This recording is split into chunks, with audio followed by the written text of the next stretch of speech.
आज रात कौन रोषे ही भात डाली बैगण भजा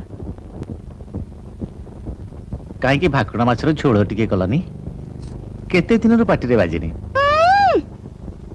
भाकुर माछ रोजगार केते मो जेतिकी टंका पेंशन पाउछ सेथर तो तुम औषध और बिस्कुट को नियंट आ भाकुर माछ झोल खाइब बयसटा जेतिकी बढ़ुची जीवटा सेतिकी लंबी जाउची देखी रान्ना হয়েছে গো ডাল বেগুন ভাজা আর কচু শাক কচু শাক বাহ তো ইলিশ মাছে মাথা দিয়ে করেছে তো না শুধু সেদ্ধ ছোলা দিয়েই ইলিশ মাছ কটা টাকা রোজগার করো যে ইলিশ মাছের মাথা দিয়ে কচু শাক খাবে যে কটা টাকা পেনশন পাও তা তো তোমার ওষুধ আর বিস্কুট কিনতেই শেষ হয়ে যায় আবার ইলিশ মাছ খাবে যত বয়স বাড়ছে জিভটাও তত লম্বা হচ্ছে